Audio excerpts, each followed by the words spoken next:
breathing and noticing your connection with the earth. Noticing the solidity of your feet or wheels on the ground. Bringing awareness to the contact with something you are sitting, standing, or lying on.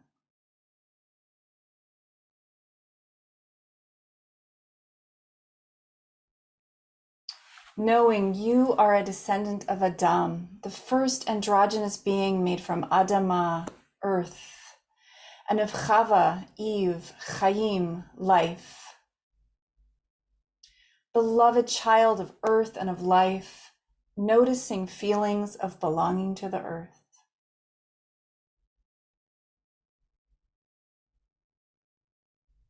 And bringing compassion to feelings of not belonging. We are connecting through this video portal in Huichin, the territory of the Chochenyo-speaking Lashan Ohlone people, the past, present, and future people of this land. Their current projects include rematriating land through the Sogoreate Land Trust and protecting sacred sites at the West Berkeley Shell Mound. May it be protected forever. Pledging tzedakah in honor of this ancestral practice, bringing to mind one thing you will do, learn, or give this week to protect and return this indigenous land.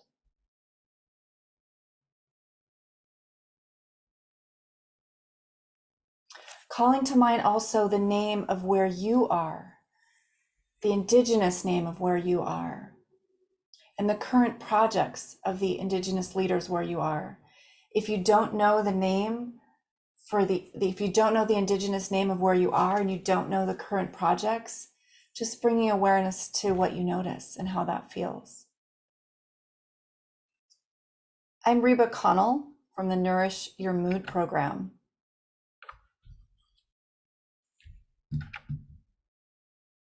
Welcome to brief energy resets for self-care.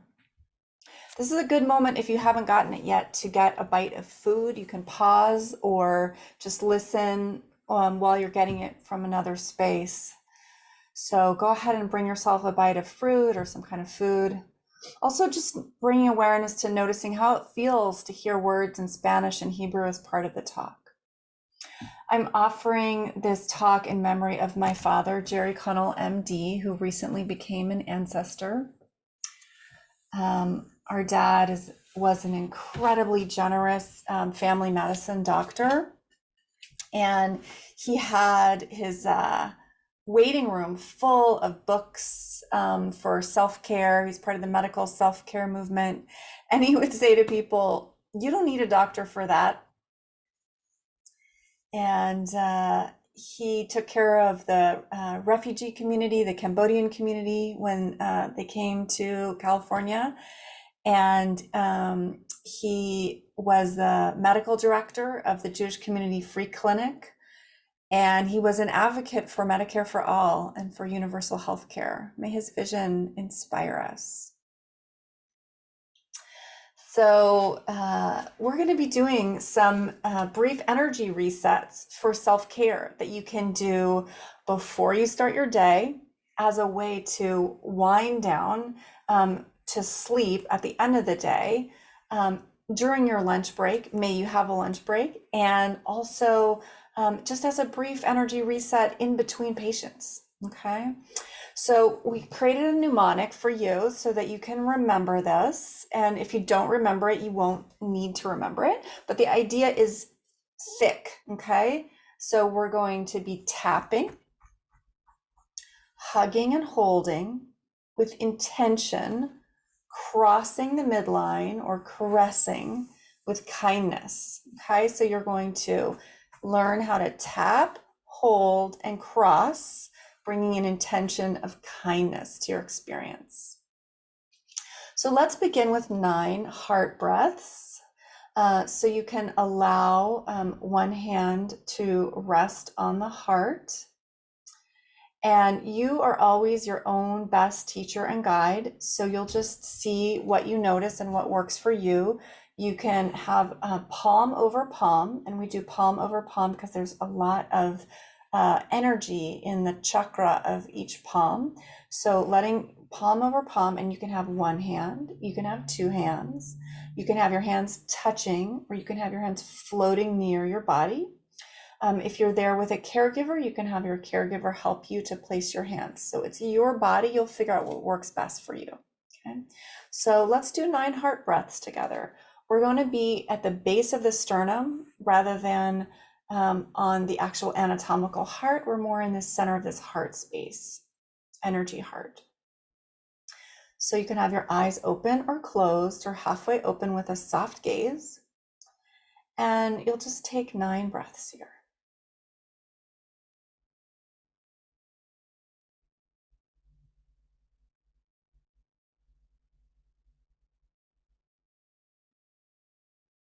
After the 3rd breath, allowing the hand that's underneath to become the hand that's on top.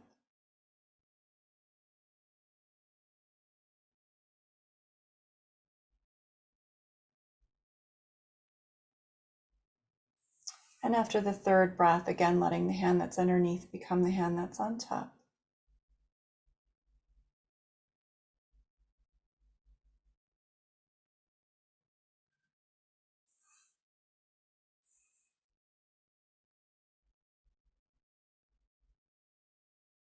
And yawning may happen, or eyes watering may happen. And just noticing what's different now.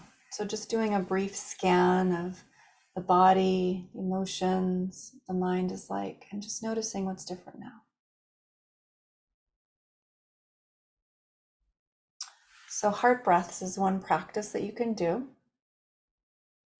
in these times that we mentioned before, after, during your day, okay?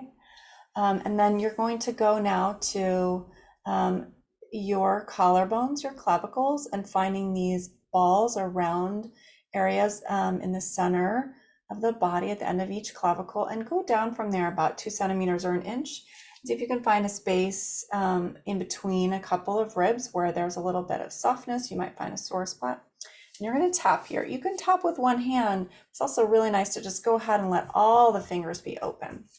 So this is called the kidney 27 point. It's very related to your immune system and to your emotional balance and fear. And this is a great spot to bring in just so much appreciation to these beautiful practices that come to us through India, Nepal, and China, and just bringing a lot of appreciation for those people for thousands of years who have developed and practiced these so that we can share them together today. If you forget everything else that I say today, this is a wonderful point to remember. I also like to do it sometimes just when I'm walking, so that I can incorporate it in something that I'm already doing.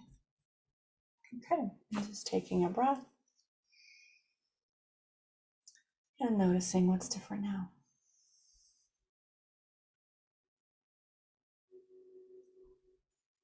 So go ahead and clap. See if you can bring your palms together. And I'm noticing burping. You might notice that as well, or not. For me, that's one of the side effects or side benefits of movement, internal movement from doing these practices. So palms, see if you can let your palms rub together. If you have one hand that's more sore than the other, you can just let that shoulder relax, and one hand can give and one can receive. If both feel equally energetic or equally tired, you can just rub the palms, and you can do lines or you can do circles. Just noticing how that feels. And in one of my ancestral practices, I was doing some study of Torah and of Talmud. These are ancient Jewish texts. And we were looking at a word that is a source word for the holiday of Yom Kippur, or Yom HaKippurim, which is this year, the day before the Decolonizing Medicine Conference. And so the root of this word, kafar, has to do with something that is about wiping away with the palm, wiping away with the palm. And the palm is also kaf, which has a sound as if it sounds related. We don't know if it really is related. But this idea of wiping away with the palm being related to forgiveness and letting go is a kind of interesting connection for me. And it also makes me think of when you see that symbol of the healing hand, or the hand with the eye in the middle that you might see in Jewish practice and Islam. So it's fun to see these connections between ancestral practices all over the globe. So with these hands that you've brought in some warmth and energy into now, see if you can cup your eyes. So you're just going to let the heel of your hand gently rest on your closed eyes. I didn't bring a pillow here, but this is a nice place if you have a pillow to just go ahead and let your elbows rest on a pillow. You can also, if you're sitting somewhere, you can let your elbows rest on your knees, and you'll just be more down this way. So whatever works for you, it's just a way to bring some relaxation to the shoulders. I'm just breathing here.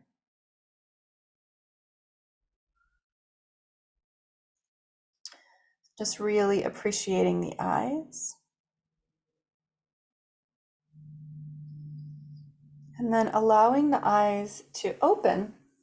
See if you can look at the farthest place that you can see right now where you are. So that might be looking at the farthest wall where you are. And if you're near a window, it might be looking out a window. And if you're outside, it might be looking at the horizon. So this is an ancestral practice. As far as I know, I am not aware of cultures that had these little screens in the times of anyone's ancestors. So we're spending so much time looking at something near, and it's a nice practice to go ahead and look at something far. So again, you can set a time to do this in your day. Like the next time that you end a meeting that you're in, you can go ahead and do this. Or if you're in a meeting where you are off camera, you can go ahead and do that. It's just that reset, a reset of the eyes. And the eyes connect up to so many important things, right? To our vagus nerve, our wandering nerve. So giving the eyes some appreciation. All right, you ready to do some eating practice? So what I have with me for eating in this moment is I have a glass of water. You might have any kind of, fruit or candy or food, whatever you have. So we're going to do some looking deeply into your food. So going ahead and just looking at what you have, seeing the color, the shape,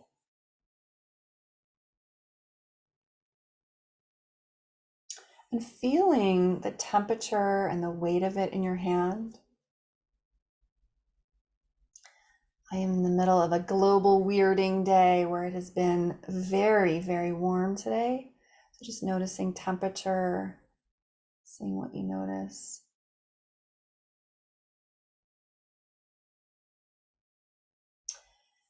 So often we might be eating alone, or if you're a busy provider, you might be, eating at your desk or your car or in between things, right? And even sometimes when we're eating with others, we might have that sense of being alone. So this is a practice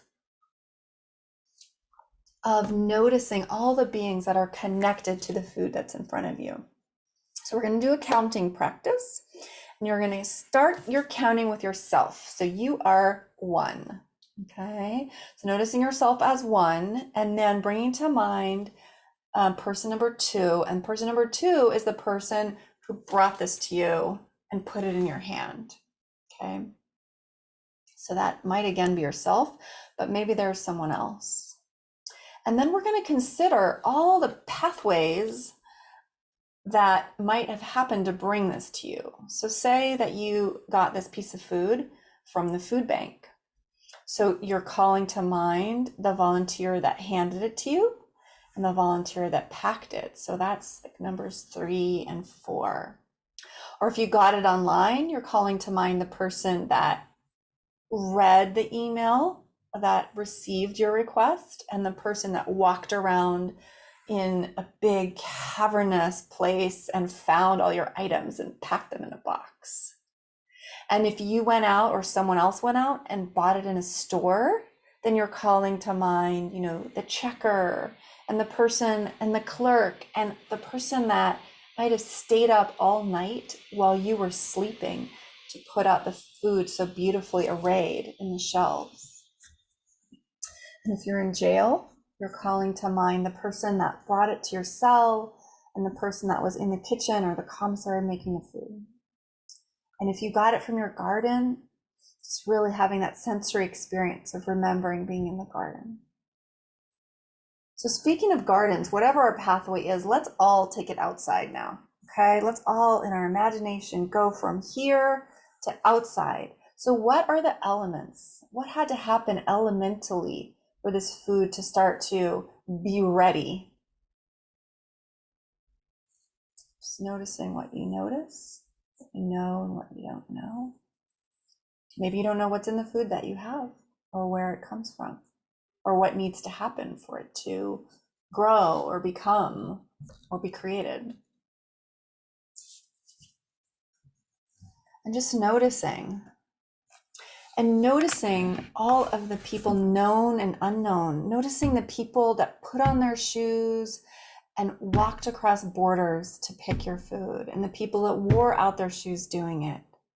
And noticing the peregrinas y peregrinos y peregrines luchando for the derecho to form a union, who walked for more than 300 miles in the 1960s and again today to form a union in Sacramento, California. Just noticing all the people connected with this food. And then spiraling out from here to all the other animals involved with this food. The two-legged and the four-legged and the swimming and the winged, all the beings. And then getting really, really, really, really small and noticing all of the beings in the soil and the beings in the belly, all the mirroring between soil and belly of these microscopic beings, these old friends that co-evolve with us, that digest our food when we can't digest it, that take out all the micronutrients when we can't do that. So we've gone from being alone to few, to many, to millions and billions of beings. And noticing this connection with your drink or with your food.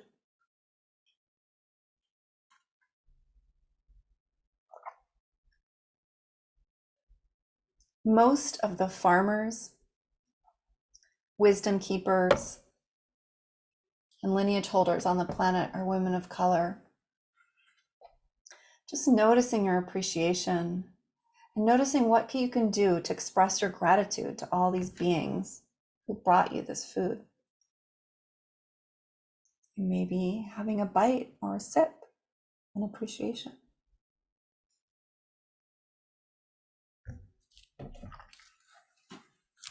And just noticing what's different now.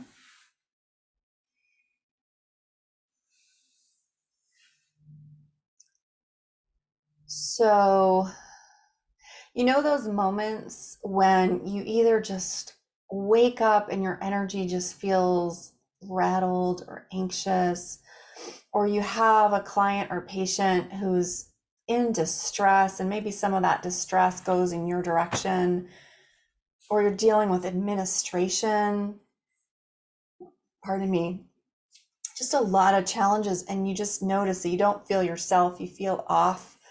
Maybe your patience is not the same. And so this is a practice that's really helpful for switching your energy to be back in its usual flow. So you can begin again with that tapping here at a kidney 27. And we're going to do some switching and crossing. And I'm standing right now, and there's a little bit of benefit if you are standing to have a counter. I have the edge of my desk here to be able to keep your balance. But if you're doing it in sitting, that's wonderful too. Okay, so you're going to go ahead and cross your right ankle over your left ankle and your left wrist over your right wrist. So different one is on top for the feet and for the wrists. Okay. And when you have your wrists like that, you're just going to let your hands rest down. So in standing, they're just touching wherever they touch. In sitting, they might touch onto your lap. And if you want, you can also just go ahead and turn them and rest them again on the chest. So wherever you're comfortable. And then you're just going to go ahead and take about half a dozen breaths here, eyes open or closed, or halfway open with a soft gaze.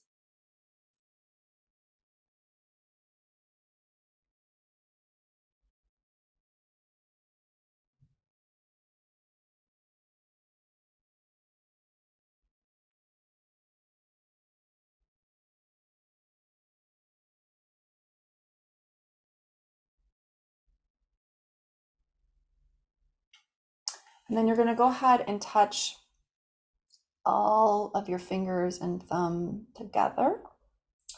And then you're going to find the space right between your eyebrows and touch your thumbs. I'll do it sideways to you. Touch your thumbs right into that space.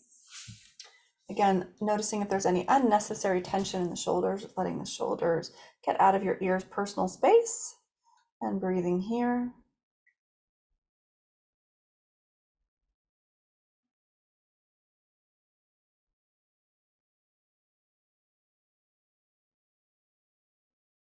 About 6 more breaths. Well, 6 total, so we have about 3 more. As you're doing the breathing, you're going to be allowing the tip of the tongue to touch behind the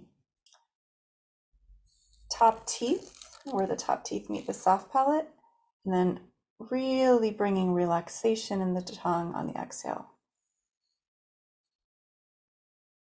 Let's go ahead and do 6 full breaths here with that practice.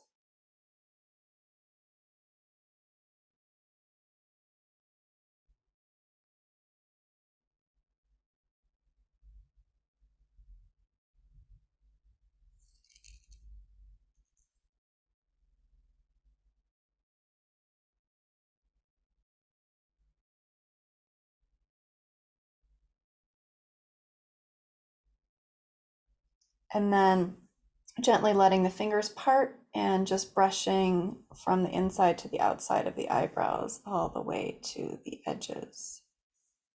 Yeah. And that practice with the tongue is a wonderful one to combine with the way that we started the switching. Okay. Yeah.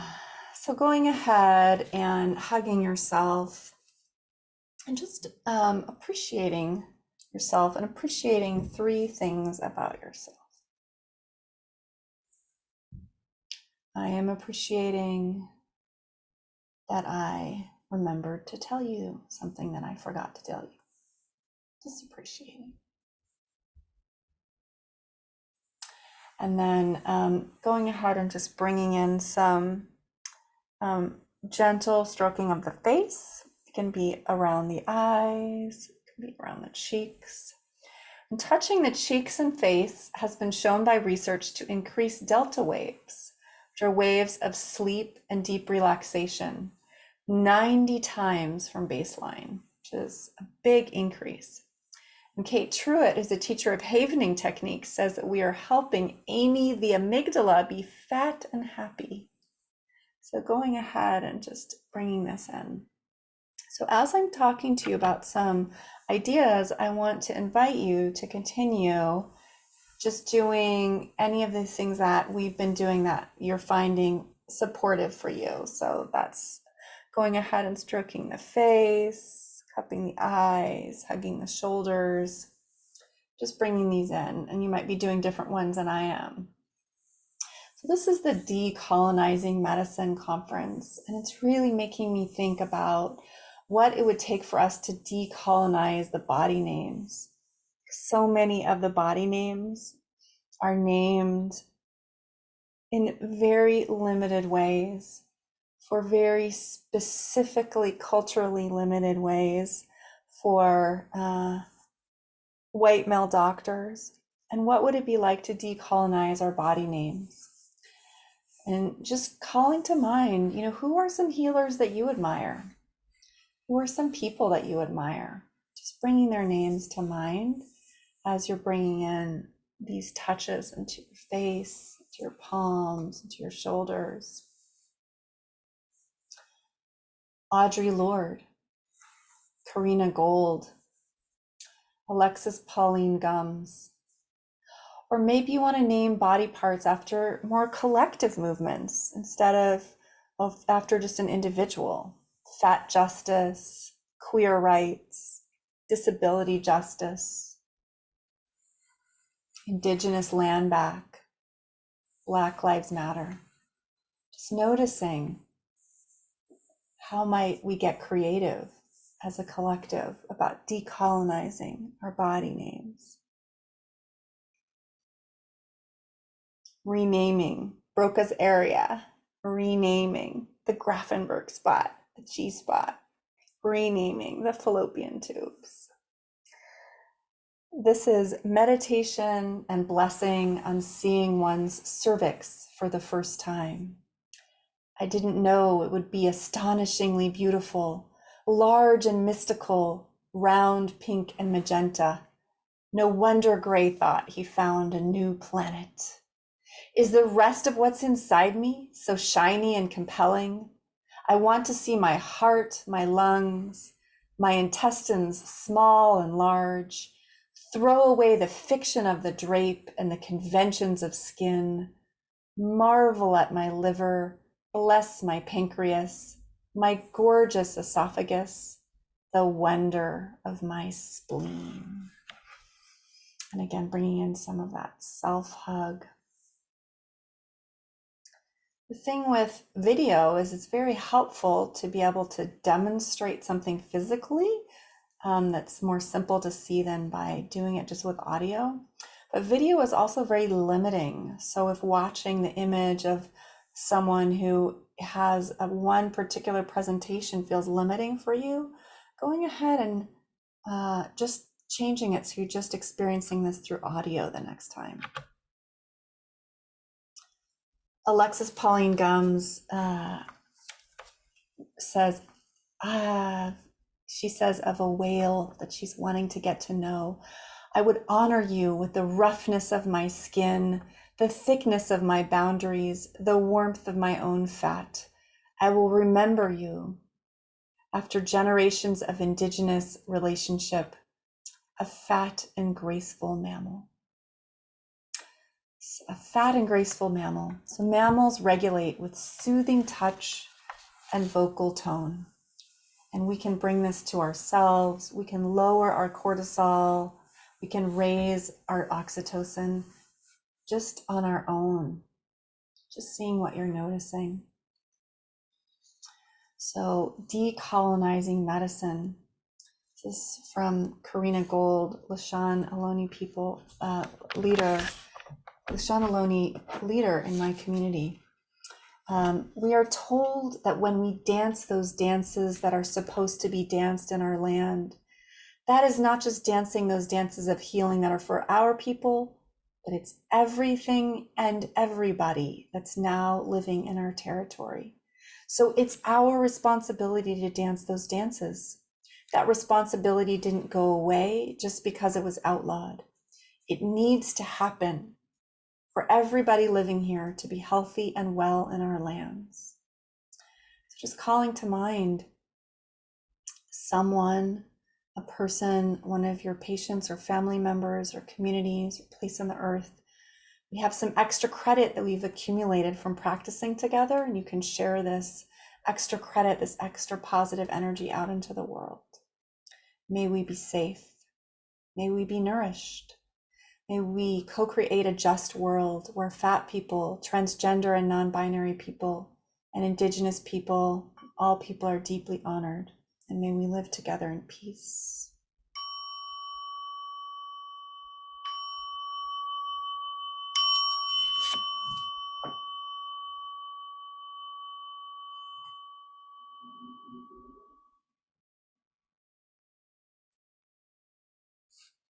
Thank you for your practice.